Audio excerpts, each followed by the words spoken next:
Hari Om. Good evening. A very warm welcome to all of you. Please come. Let's pray together, seek blessings, and then we move on.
Asato ma sadgamaya tamaso ma jyotirgamaya mrityorma amritam gamaya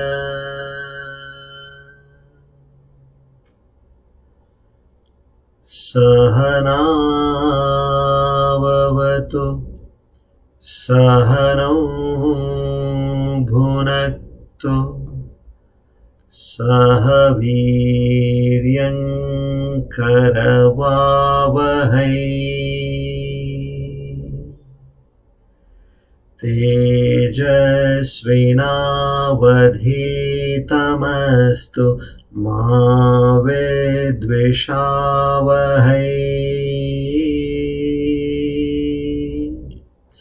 Om Shanti Shanti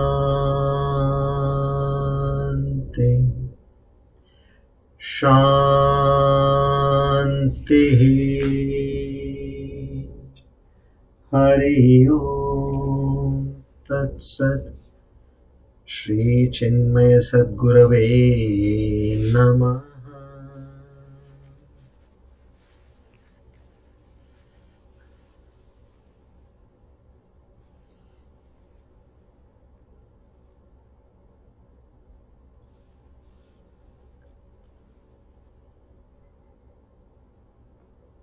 The Almighty, who also has the divine names Guruhu, Guru Tamaha,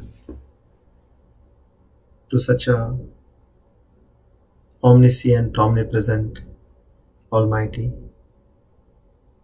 together we all offer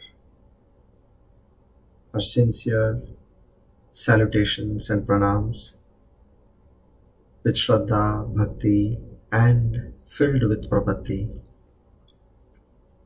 to seek your grace, your mercy, your blessings, your love, your compassion, your forgiveness.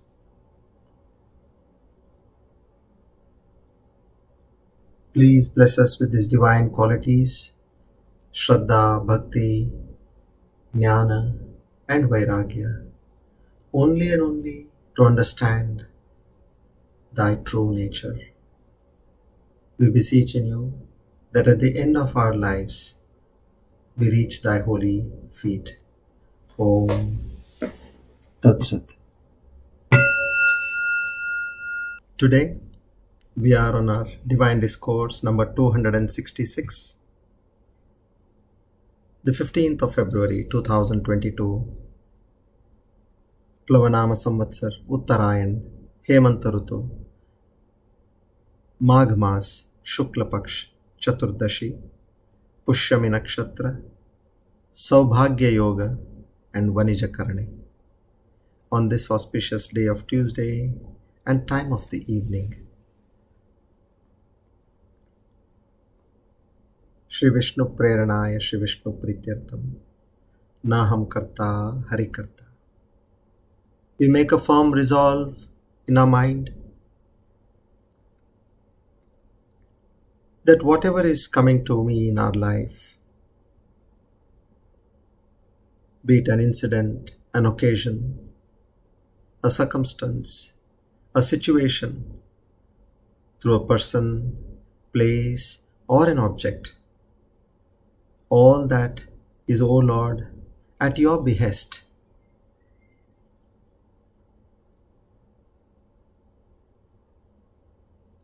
Only and only to uplift me from this ocean of birth and death. I acknowledge each and every situation as nothing but your blessings and live with it peacefully and in your glory. Om Tat Sat. Our humble salutations to the Guru Parampara. Hari Om.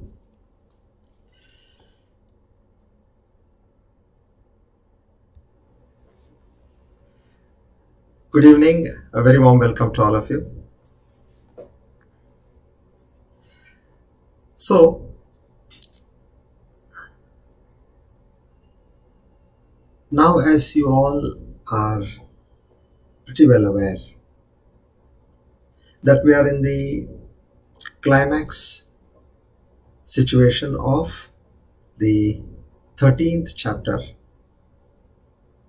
which is the beginning of the field of Jnana, supreme knowledge. So Lord Krishna here, from verse 26 onwards, which we studied during our last class, where he tries to give us that eyes of wisdom.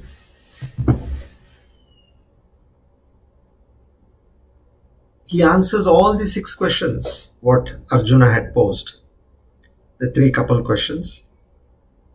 And then he finally says, I would like to summarize and give this knowledge in a capsule form.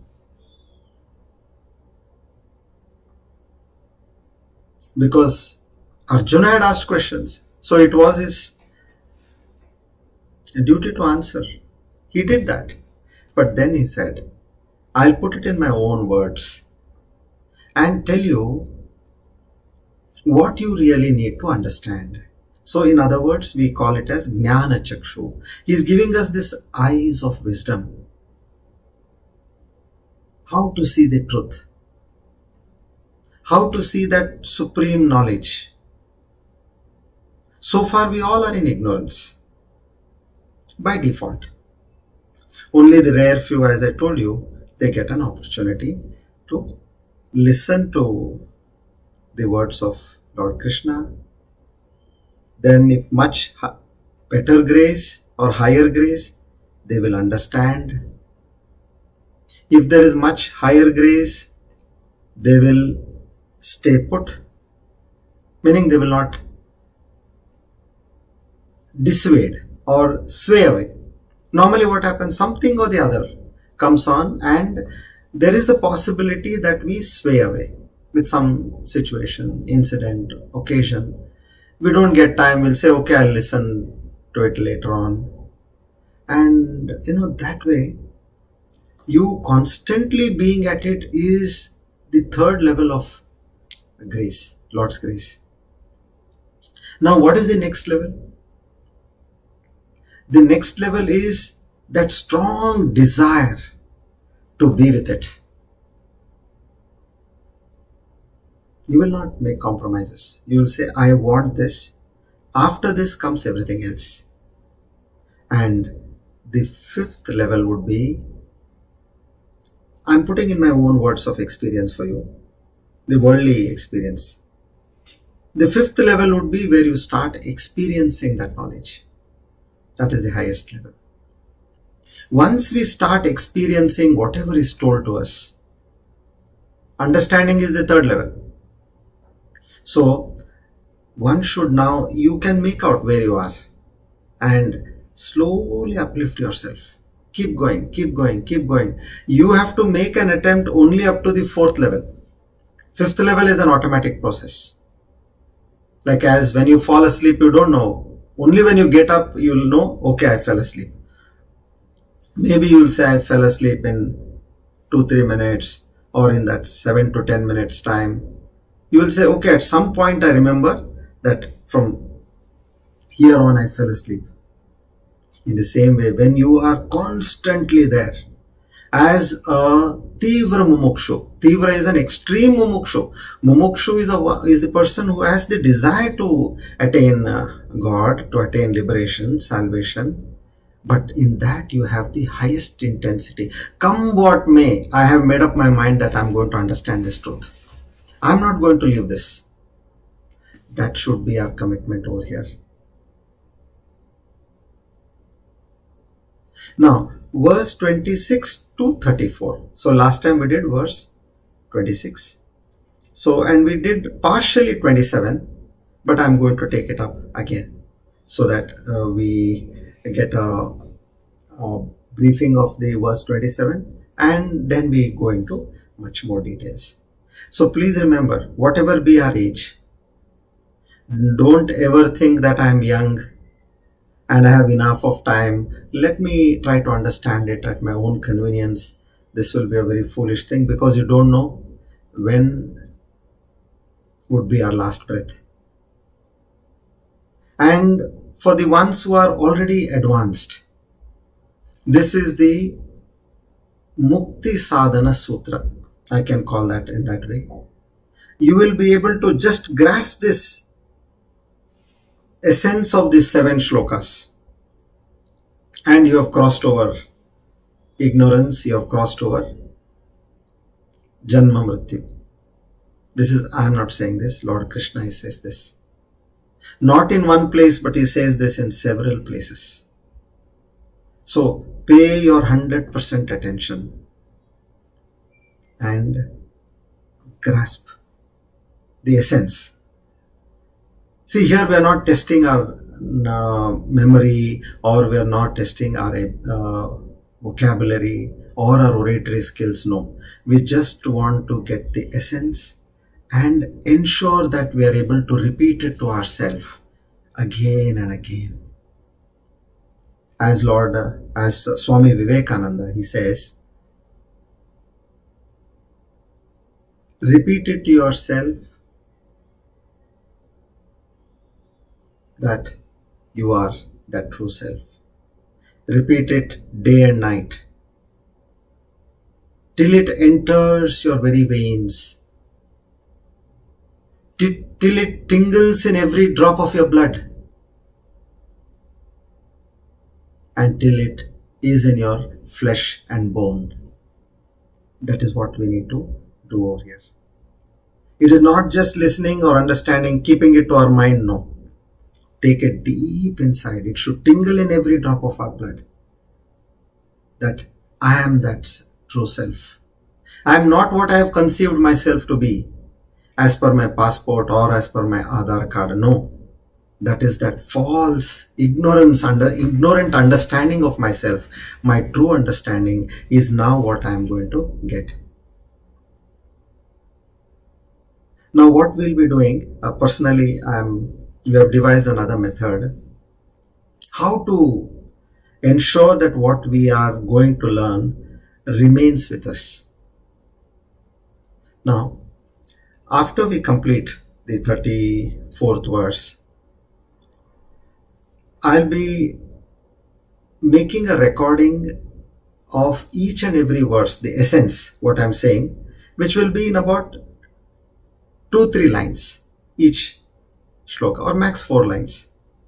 And that I'll make an audio recording for you.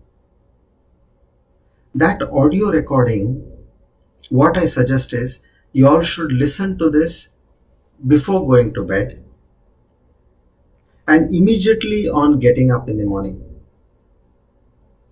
Now, why we are talking of this? I'm trying to combine science and the Shastra over here. This is the technique, basically a technique. Now, what happens during this time? We have got 4 stages of the brain function, which is beta, alpha, theta, and delta. Now, beta is the state where we are alert. Now is a beta state where we are, all our senses are alert, mind is alert, the entire body is alert. So where the brain cycles per second are firing in the region of 16 to 20 cycles. And the next level below is 10 to 16 cycles per second when you are in a state of meditation or you are in a state of focused mind control, deep thinking. That is an alpha state where the cycles are 10 to 16. Now the next state comes, which is known as theta. Theta is where your cycles are between 4 to 7 seconds. That is which happens early in the morning when you get up and before going to sleep. Now that is a very deep state of your mind. After that is delta, which is almost like your subconscious, you're in a subconscious, unconscious state where you've gone into deep sleep, so you don't grasp anything over there. So where, if at all you want to tackle your subconscious mind, 97% is subconscious mind. If you want to get your info to go into the subconscious mind, you have to, the best hours would be to practice at the time when you're going to sleep and as soon as you get up. Now, there is a very strong reason why I'm choosing this particular time. When the body departs, when the life departs from this body,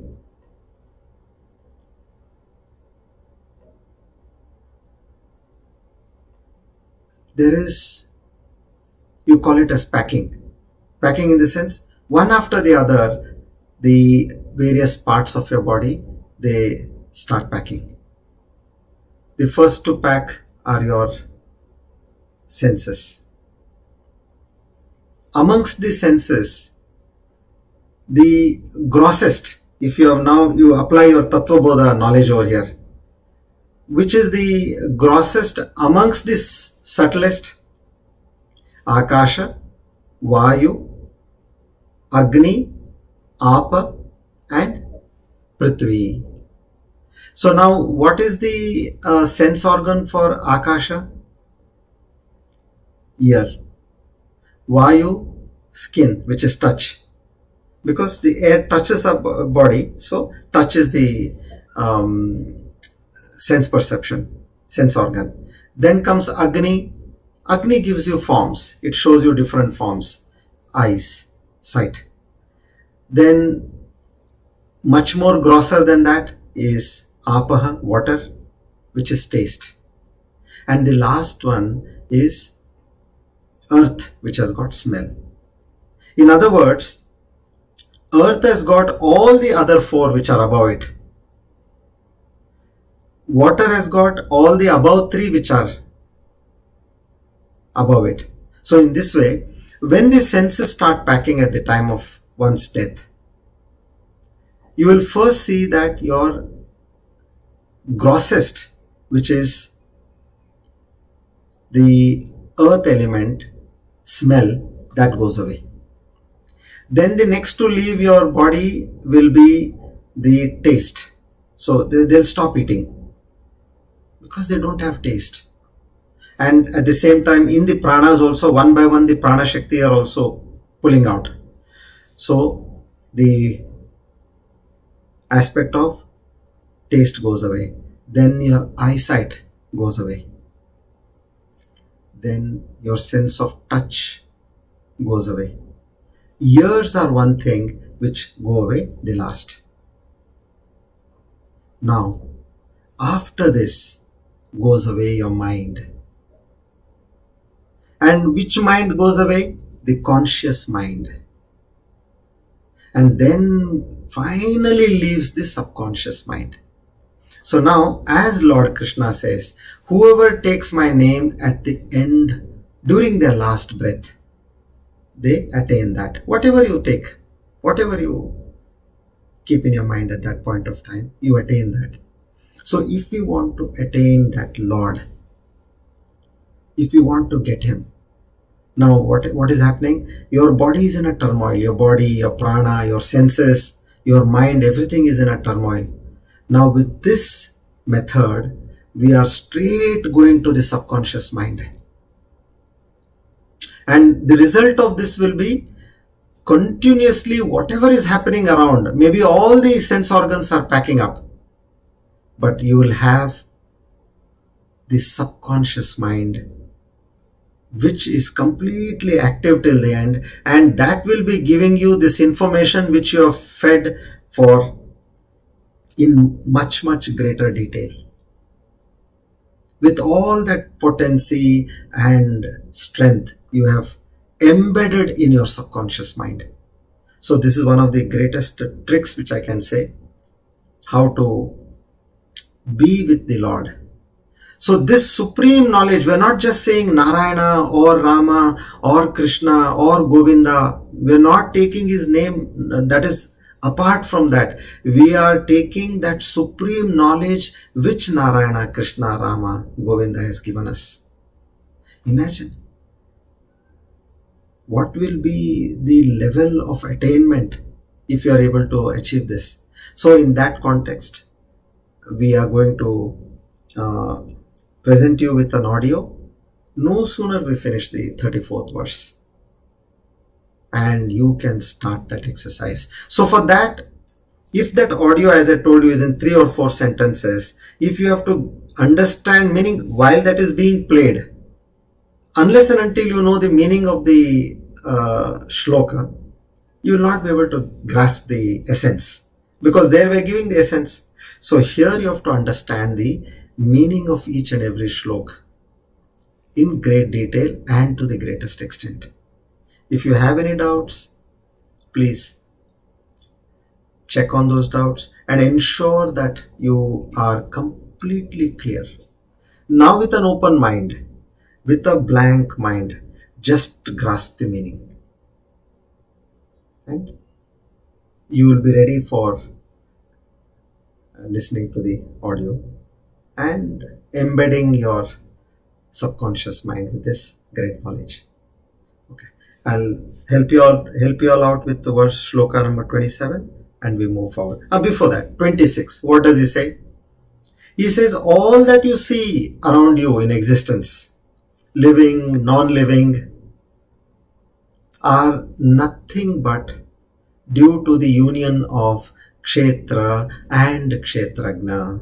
This is the essence of verse 26. Don't think that there's, if there are, you see children, you see their parents. Don't think that they are born from those parents. That is only a medium. At the highest level, how everything which you see, living and non-living, is born by the union of Prakriti, Kshetra and Kshetrajna. So which means everything comes from God and God alone. This goes straight in our mind. You see fine puppies, and then you say, oh, which is the she dog and he dog, father, mother? No, it is from that Lord and Lord alone. Every thing in existence, we have to understand that way. Now, let's move to the next verse. What does Lord Krishna tell us in the verse 27?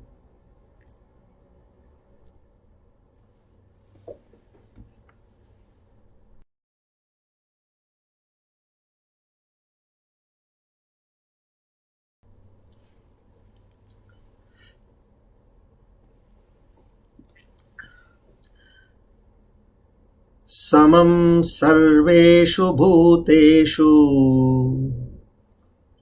tishtantam parameshwaram vinashyatsva vinashyantam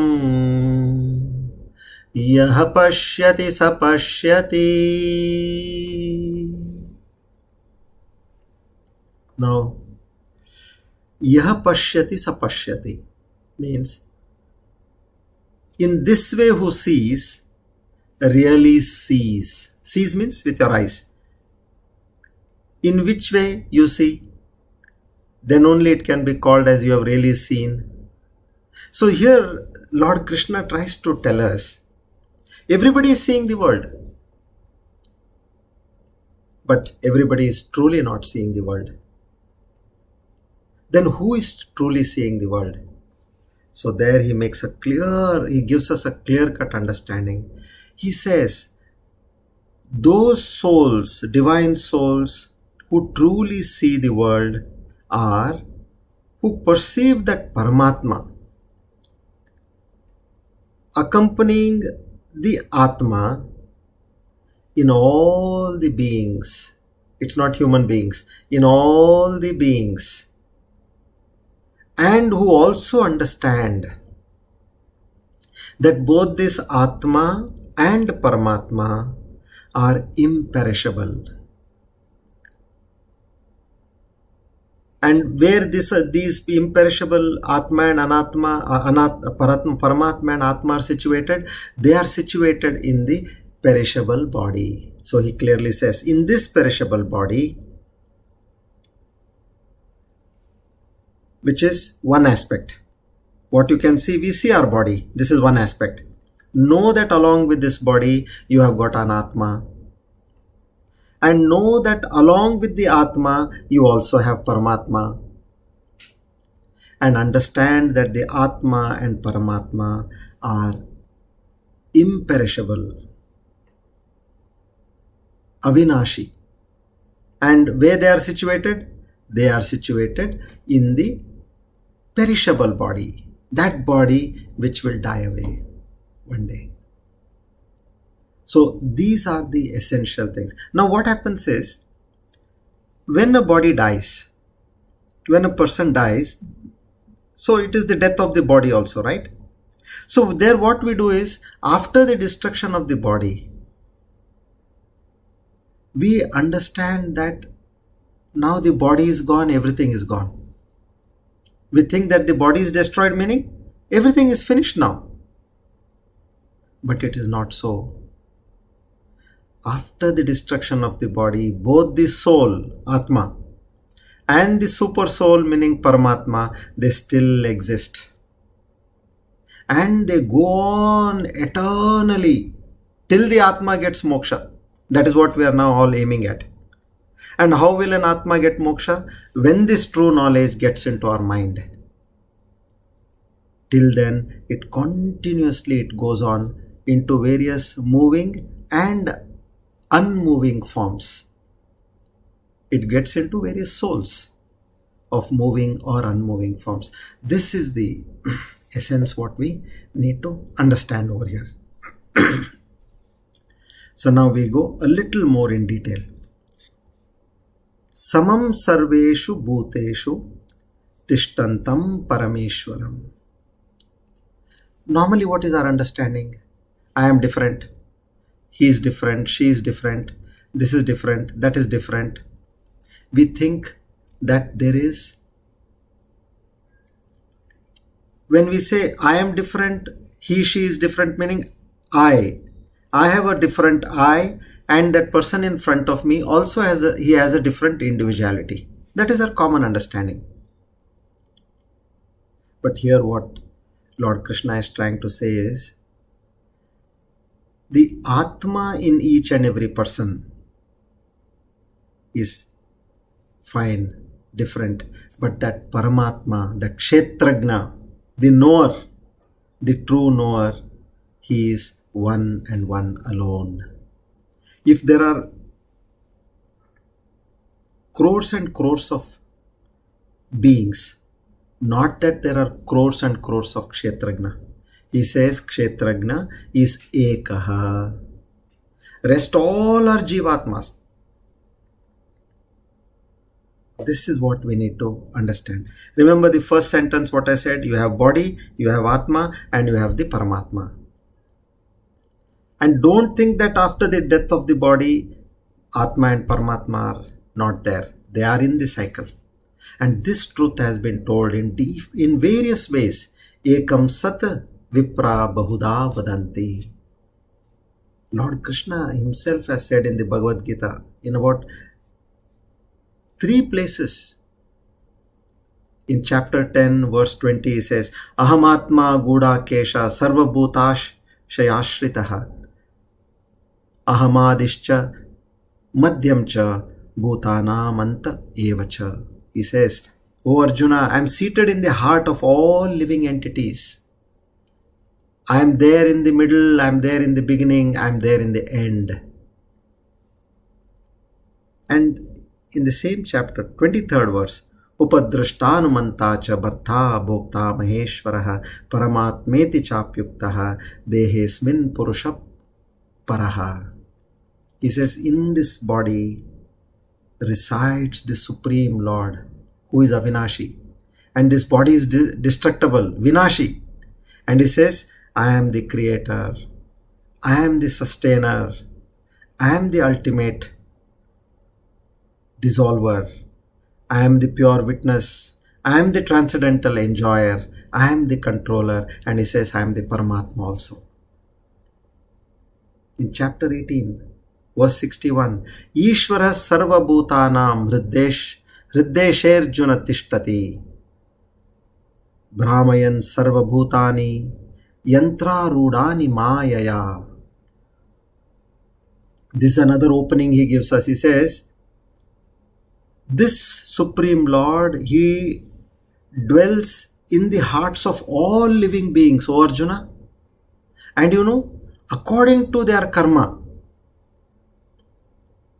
they keep wandering into various souls, meaning into various bodies. As per your karma, they keep wandering. And how is this Atman situated? He says, it is seated like on a machine made out of material energy. Just like as you have a toy. So the body, senses, mind is all like a toy. A nicely designed robo. In that I send in this jiva. Which means everything is so very well controlled by the Lord. He says, don't think you. So now if you go to the crux of this, don't get confused. If you find that it is too much of stuff to understand, don't ever get confused. Just kill that I feeling which is there in you. Murder it. Squash it. Smash it. Crush it. Whatever you can do, see that it is completely removed from your mind and senses. This samam sarveshu bhuteshu tishtantam parameshwaram. Samam means equally. Sarveshu, everywhere. Bhuteshu, all living beings. Tishtantam, he is present. O Parameshwaram, this Lord. This is what you need to understand. It is that Lord who has created. It is like we all are like a machine. This material energy, this body is mounted on that machine, which is destructible one day. But that Paramatma within me is indestructible. He is Avinashi. See the beauty here. So in this way, what Lord Krishna is telling us is, what gets destroyed is the Sharira, the body. And what does not get destroyed is that true me. False me is where associated with the body, the mind, the senses. That is false me. Come back to your true me. What is that true me? Paramatma. So when you say Paramatma, then where are you? You have got only 2 options. Either you dissolve yourself or you merge with Paramatma. Whatever is convenient to your mind, you take it that way. There is no you or me or I. It is only Paramatma and Paramatma alone. Right from the creation, sustenance, dissolution, it is all He and He alone. Why does this body get destroyed? Because at one point of time it came into existence. I got this body. And at one point of time it leaves because it has got a fixed tenure. At the time when it was born, the date of death is also decided. But we get attached to it at one point of time, and we also get detached to it at another point of time. Vasamsha jirnani yatha vihaya navani grannati naroparani tata sharirani vihaya jirnani anyani sanyati navani dehi. Just as a person, he discards the old clothes and he puts on new clothes. In the same way, at the time of death, this Atma, this soul, it says, I don't want this body anymore. It is old enough. Now I can't live with this anymore. Let me wear a new pair of dress. And it discards this body, and it's soon, as per its prarabdha, it gets a new set of clothes. So I am that ever-present omniscient tattva. This is what we need to understand. This Jivatma moving from one body to another, just as one changes clothes. See, so to see this world which is Dvaita, Dvaita is where there is more than one. There are several things to see, more than one. We need a pair of eyes. Otherwise we can't see this world. But to see the Paramatma Swarupa inside us, which is one and one alone, which is Advayam, we don't need those two physical eyes, materialistic eyes. No. What we have, what we need, Lord Krishna himself says in the 15th chapter, 10th verse, Utkramantam sthitam vapi bunjanam va gunanvitam vimudha nanu pashyanti. He says, Pashyanti jnana chakshushaha. But those who possess the eyes of knowledge, they understand me. And what is the situation of the rest? Rest what? We only. A few months back, a few years back, what was our situation? We do not know that the entire play of the Lord in terms of our body, our senses, that Atma is there in this body and it is imperishable, and we just keep enjoying the sense objects, and we think that when this body departs, everything is over. But those who possess that Jnana Chakshu, he says, they understand me in the right sense. So once a person gets the sight of this true knowledge, that is important. What we need to do is, we need to get the sight of this true knowledge. So, he is the true seer. Samam pashyati sapashyati. He only is the true seer. And when that true seeing happens, what? Knowledge dawns. That true essence, we get that understanding. Now I know who is the creator, how everything was created. Then finally you land up with Shivoham, Shivoham, Shivoham. What is there? Lord and Lord alone, Lord and Lord alone, Lord and Lord alone. Keep telling yourself, the one and only truth is God and God alone. Rest all is mithya. Mithya means it doesn't have its independent existence. It is there for some time, and after some time it's not there. In the entire Atma Shatakam, that is what is said. So just because we have two eyes, and you feel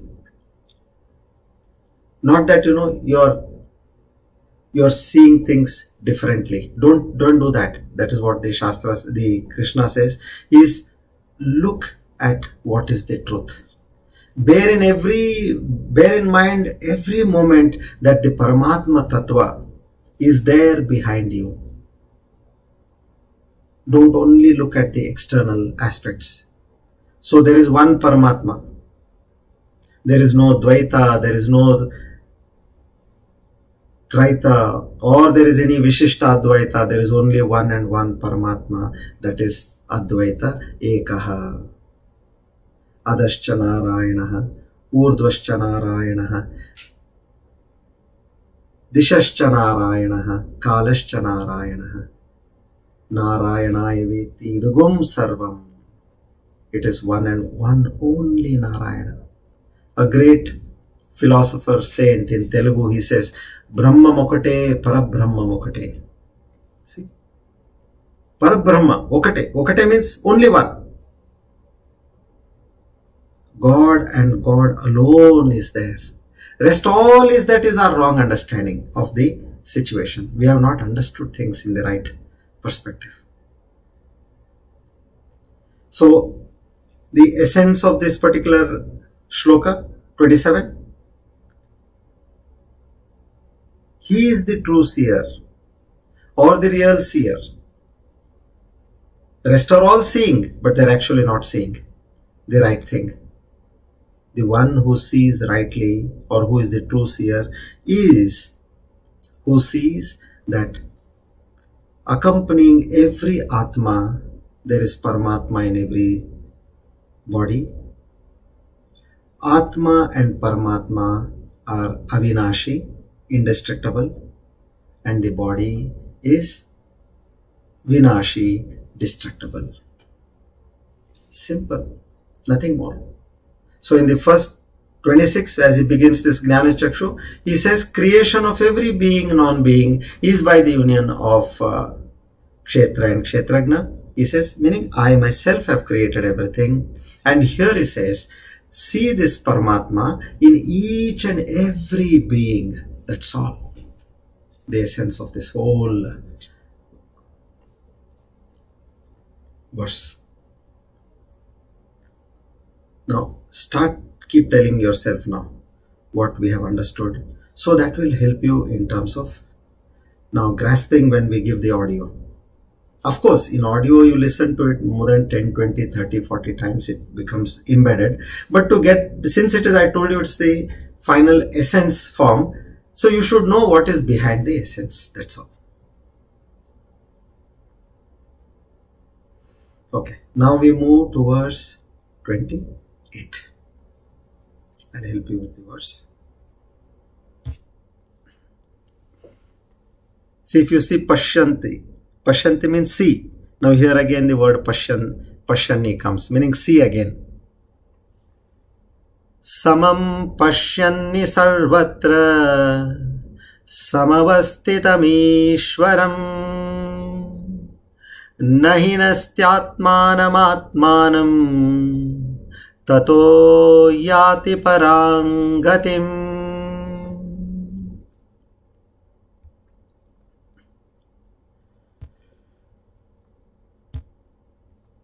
Now, this particular verse, I'll tell you, if we understand the essence, it will also make our life very easy.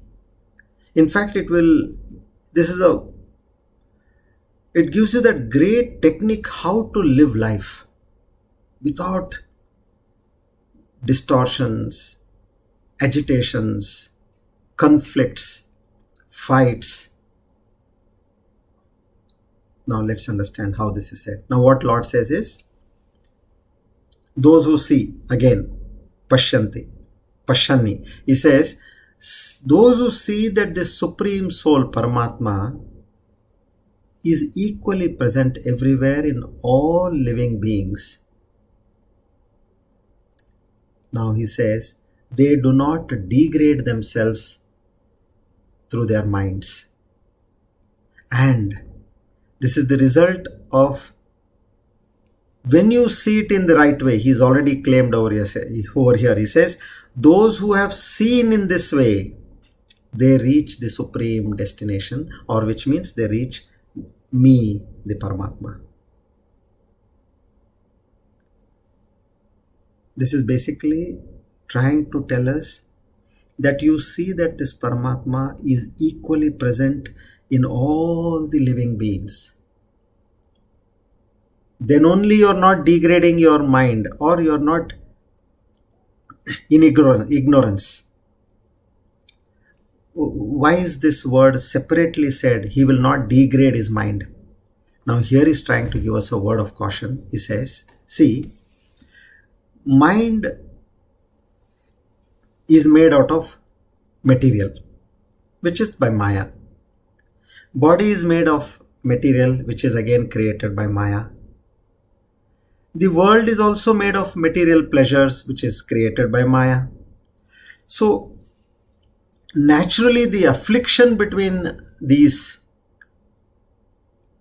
material objects of the world, the material pleasures of the world, and the mind is very natural. Like you go abroad and there somewhere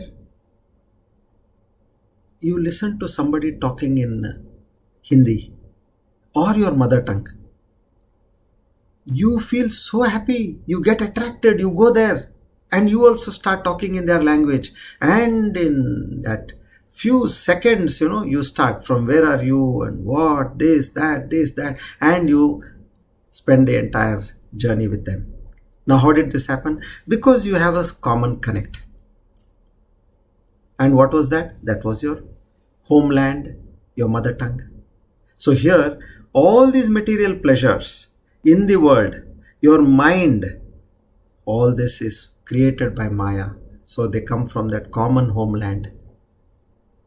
So what the Lord says here is, there is the very nature of mind is to get attracted to these material pleasures, which means by nature, pleasure seeking is the quality of the mind, or it is the nature of the mind. So now what happens when you get into this kind of a pleasure seeking intention in life? You are lost, meaning you are in ignorance. You will never be able to get towards knowledge because all the time you are in pleasure seeking. So here Lord Krishna says, if you want to come out of this downside which is there in the mind, you want to keep a check on that intellect, you have to empower that intellect with knowledge. And what is that knowledge? Here he says, learn to see God as that supreme soul present in each and every person. Don't look at the external packing. What you need is the present, that gift which is there. When somebody gives us a beautiful gift, it is nicely wrapped in a packing. Nice ribbon and nice cover, a nice box. Sometimes, you're so fascinated, you don't want to tear that paper. That box is also so beautiful. Now, what is important is not the box, nor the wrapper, nor the ribbon, but the gift is important to us. And what is that gift? Paramatma. Look at that gift. Don't look at the external things. And once you know that behind this gift, this nice packing, nice body, mind, senses, behavior, attitude, you see of a person and you get attracted, he says, don't get too much attached to that, because that is not true. One day it is going to go away. Get attached to the Paramatma within. So by doing this, what happens is, there is neither hate nor an extreme condition of love which eventually can also fail. It says, be neutral. Like they say, with some people say, with police, you should not have a thick friendship or hatred. Both are good, not that advisable. Maintain that distance. Don't be enemies with them, nor don't be too friendly with them, they say. So in the same way, this Maya is like that. Don't be too friendly, nor hate. So whenever you see anybody, he says, follow this middle path. And also, another advantage what happens is, see here, now you are moderating your relationship. Now, we get jealousy, hatred, stress, frustrations, all this. Now, how does all this come? Because we are looking at that external person. We are looking at that behavior. Where are we now? We are in the field of Maya. In Maya, the person is in Maya and we are in that field. So what we are doing? We are only looking at that external aspect of that person, fail to recognize the divine power behind that person, and we develop that jealousy, hatred, and frustration, stress because of that person. Now here they say, look at the divine within. Automatically all this will go away from your life. I'll give an example. This is not now, but say about a few decades ago. Whenever marriages used to happen, the groom used to go to the bride's place. And the feeling was that I am from the groom side, meaning I am high-handed. Today it's not there, but I'm talking of those days. Then that person, even if he wants to be normal, he'll think for himself, "Arey, hum ladke wale hai ki ladki wale hai? Ladke wale hai." So then we have to behave like that, high-handedness. And say somewhere a conflict happens during the wedding. And when that conflict happens, so somebody has insulted the other person. Now, the person who insulted was from the who got insulted was from the bride side, and the person who insulted was from the groom side. Others come and tell you, "Arey, wo log ladke wale hai." Ladke wale means just take that insult. Don't exhibit it, or don't try to revolt or take revenge. Now here what happened? They saw the relationship where we stand. He did not look at the person. Immediately he forgot. "Arey, hum ladke wale hai." Ladke wale, sorry. वो लड़के वाले हैं. ठीक है, वो लोग they say two things more which is not right. Fine, we tolerate it. And immediately he gets calm. This has happened to all of us in being on both sides. Okay. So in this way, when you look at that divine power within, immediately you should mellow down and you should say, "Nahi, hum ladke wale hai." Not to get angry with him, not to revolt, not to have any jealousy against that person, and you step back. So in life, if we practice this, imagine you are always stress-free. Let anybody say anything. What have we got to do?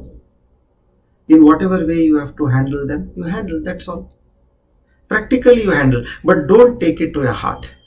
In your heart, have that feeling that there is the divine power within. Recognize the divine power and move forward. So the one who sees this samam pashyati sarvatra, who sees everywhere this ekatvam, this oneness, he reaches the parakashta. So such a person, nahinasthyatmanam atmanam, he will not cut himself into pieces. Means what one normally considers, what I am different, God is different, Jivatma is different, Paramatma is different, he will not cut himself. He will not degrade his mind, meaning he will not divide himself. He will say, everything is one. Everything is one and one alone, ekam. If you do vyavahara means transaction, it is bhedam. You are creating a difference. Avyavaharyam, abhedam. Don't have transaction with the world. Arey, you said 2, I am going to give you 4. No. Avyavaharyam, abhedam. Practice that abheda. So that one who is able to understand and who is able to see this indivisible aspect in the other person. Mattha parataram nanyat kinchidasti dhananjaya mai sarvamidam protam sutre manigana iva. What does this shloka tell us? This comes in chapter 6, verse 30. Now he says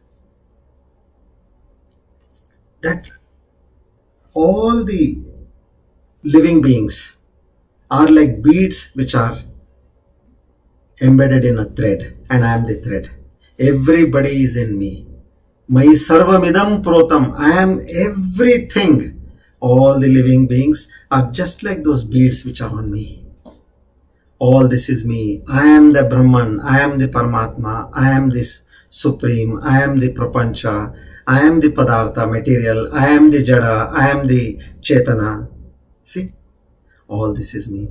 If all is me and me alone, then where is the question of saying me separately? That is the state we have to go to. Slowly we have to merge ourselves. See, we are now living as all individual beings in our own body, mind complex, having our own inhibitions, having our own conditioning of the mind, following certain things. We have to break open all that. And there we have to get to a state where we have to understand that what is the truth behind everything. Yomam pashyati sarvatra sarvam cha mai pashyati tasyaham na pranashyami sacha me na pranashyati.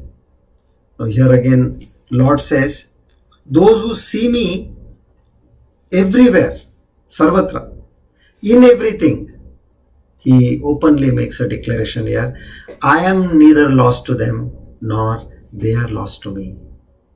Meaning we are always one. This is what the fine teaching what the Lord gives us over here. So in this what we understood, it was basically the Lord is giving the result of the first two shlokas. Immediately gives a result. You see me in everybody and you become one with me. That is what he tells us over here.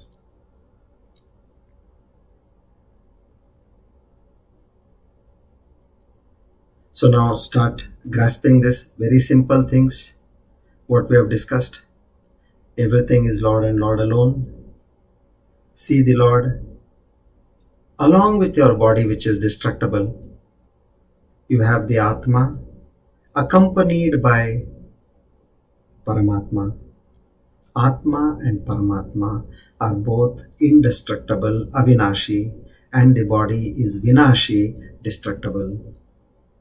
And this whole creation, whatever you see in front of you, is created by the Lord. If you can see in this way, you will reach Lord and Lord alone. This is the essence of all these three shlokas. Tell me what is difficult in this. We have heard whatever we have heard so far. Brush it off. Now Lord Krishna is telling this. Take this and embed it. See, don't we replant? Don't we change furniture? Don't we change the upholstery? Don't we change houses? Don't we change cars? So then now please change your mind. Whatever you have got in your mind so far, remove that and place this divine knowledge in your mind and keep contemplating on it again and again, again and again. And as I told you, the best period is before going to sleep and as soon as you get up. Not that you should not do during the day. See, during the day we are in a conscious state of mind, so the impact of that is much lesser. But if you can do, well and good. But during those times, which personally has helped me, I'm just advising you all. Get that deep into your mind.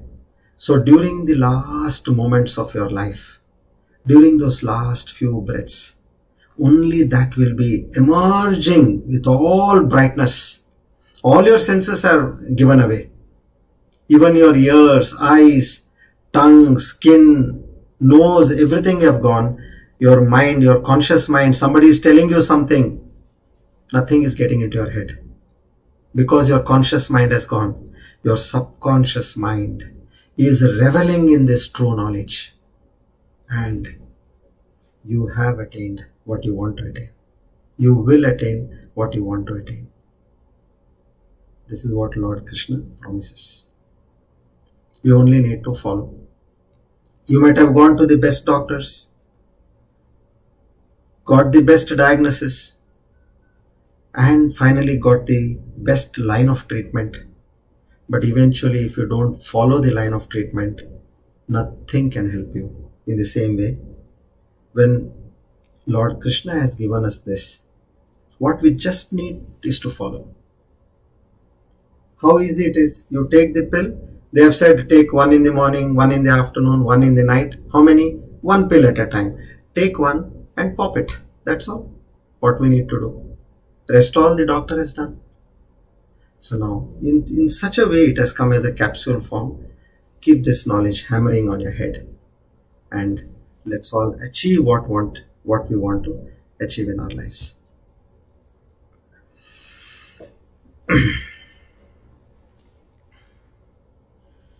Okay. Shri Krishna Arpanamastu.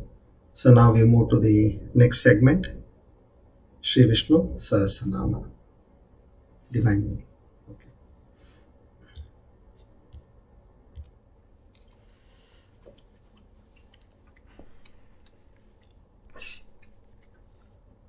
This is now we are going to start Shloka 23.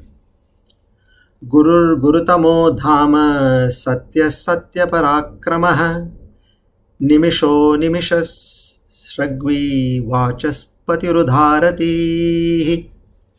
Guru, 209, the divine name. The teacher who initiates seekers into the secrets of the sacred scriptures is called the Guru. Since the Lord, the infinite alone, is the very author and knower of the Vedas, He is the teacher in all our spiritual study. Atman being the light that illumines the knowledge in the teacher, his very capacity to speak, and the very ability in the student to hear, understand, and comprehend this great truth. He alone is the teacher whenever there is any transfer of knowledge. So that reflected consciousness in the mind of the teacher and in the mind of the student is all one and the same. So it is the Lord and Lord alone who is giving the knowledge. 210. Guru Tamaha. The greatest teacher. Guru Uttamaha. Guru Tamaha. One who has inspired with knowledge and initiated the very creator Brahmaji into the knowledge of the four Vedas. The creative mind of the very first spiritual master must have received this experience of the transcendental, initiated by none other than the Supreme Self. Later on, the man of realization might come to help other seekers. And to do that, the following generations of disciples can, no doubt, psychologically believe that the teacher guided them to truth. But in fact, for all times to come, the final experience of the theme of the Vedas is arrived at only through the final revelation, which has nothing to do with the teacher or the text. Shvetashvara Upanishad says, He who first created the creator Brahma and imparted the Vedas. So the Guru and the scripture, devotion to God, meditation, moral conduct, and the religious discipline are all necessary inasmuch as they prepare the mind of the seeker for the dawn of realization. But the final unveiling is done by the infinite alone, and hence Vishnu, the true self, is the best among the gurus. He is the bestest teacher at all times. to such a divine Lord, Guruhu Guruttamaha, we offer our humble salutations and seek His true grace and blessings, and we await that divine knowledge to percolate into us. See what a beautiful coincidence. What we are wanting to achieve, here we are listening to Lord Vishnu again. Who is that Guru who is going to give us this divine knowledge? See, these are things which they have come so naturally. No, they are like these good omens which are coming on the way, by the way. So we can understand that the God's Krupa is tremendously on us, and we keep receiving it with that faith and surrender. Okay, next. Sridhan Manthari mantra. Let's chant this 3 times.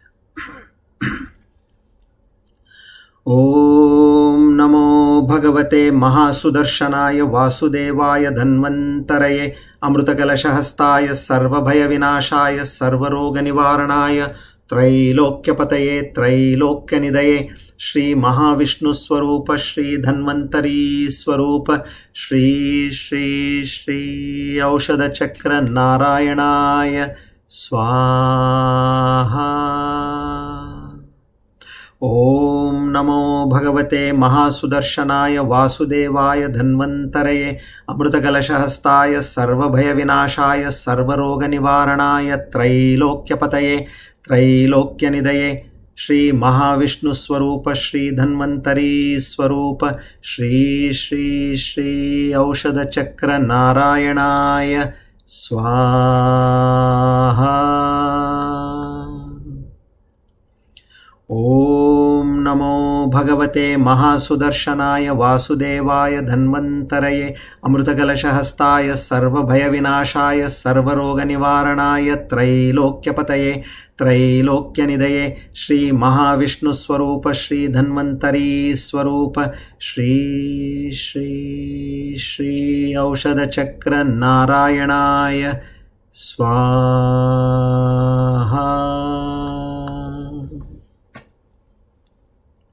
To the Lord of Health, we offer our humble salutations and seek His grace for a healthy life, to pursue our spiritual pursuit to the fullest. Now let's meditate. All these weeks and months we have meditated is preparing our mind to grasp, hold, and retain this supreme knowledge in the most earnest manner. So let's continue on that. Relax your body, bring it to a comfortable position.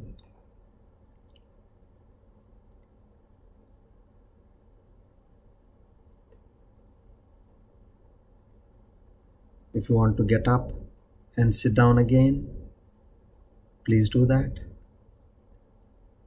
For the next 10-12 minutes, we need complete support from our body. We are going to focus completely on our mind and go beyond our mind and dwell in that supreme knowledge. Head, neck and spine in a straight line.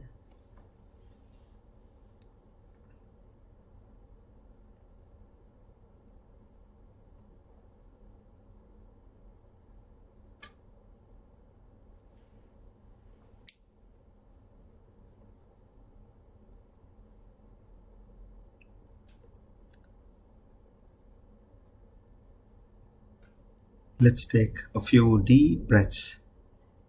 Inhale and exhale as deep as you can.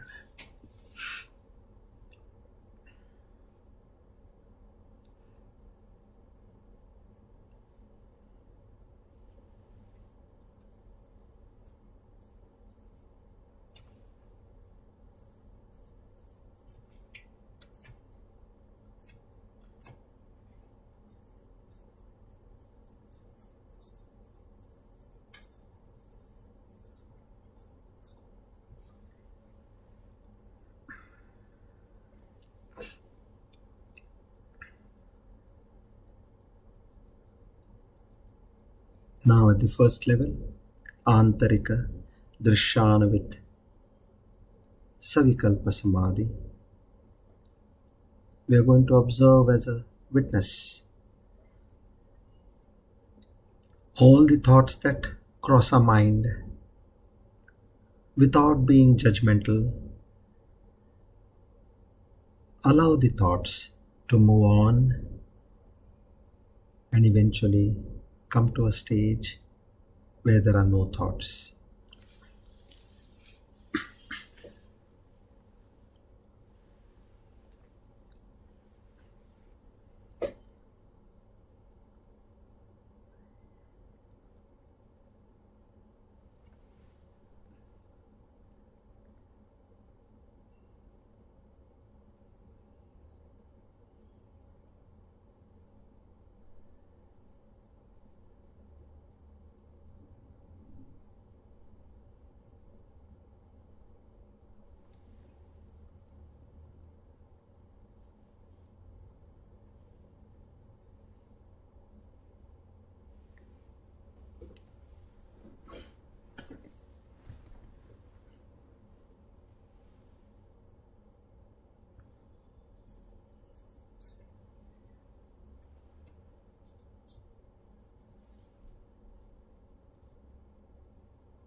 Now slowly we move to the next level. Antarika Shabdanuvit Savikalpa Samadhi. Using the power of the mantra Jnana Shakti and being present with the prana Kriya Shakti, being in the present moment, using the sacred mantra Soham, we merge into the divine.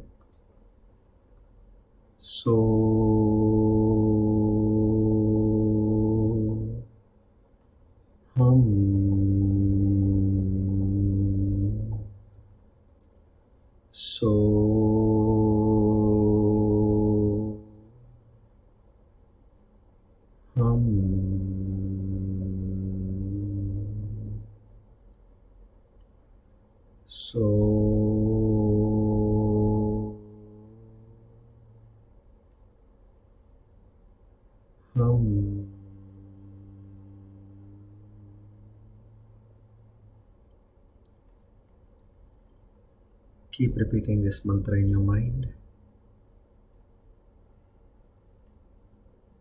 Dissolve the I-ness, minus.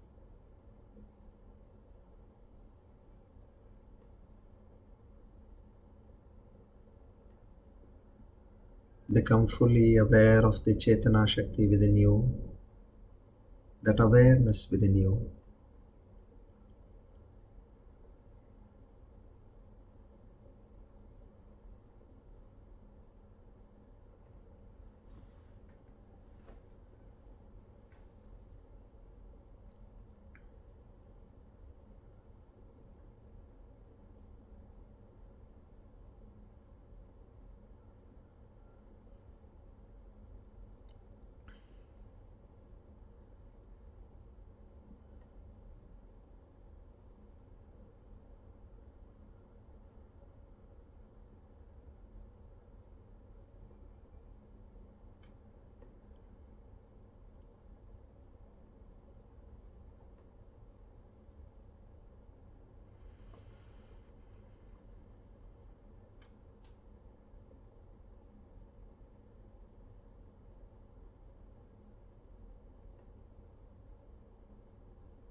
Now let's go much deeper.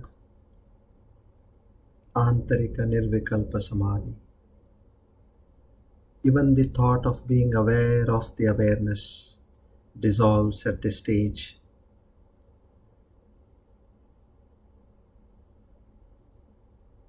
Just be in the feeling of awareness. There is no thought, there is no mind. You have transcended the mind and the body, and you stay in the experience of the awareness.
So,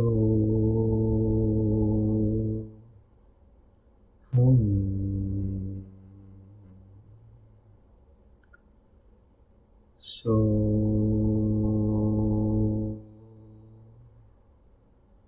hum.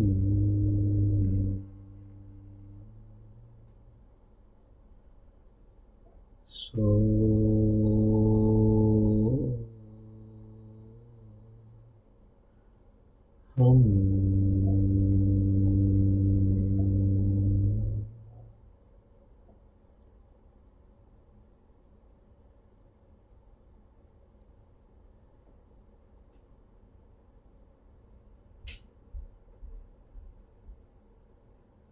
Bring your attention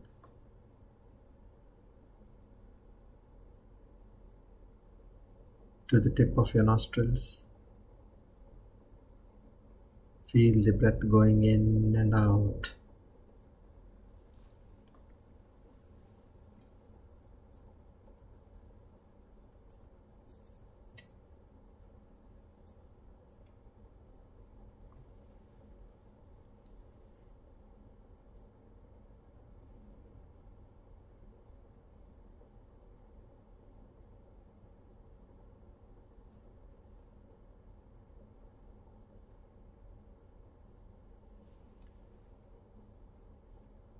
Become aware of your body and mind.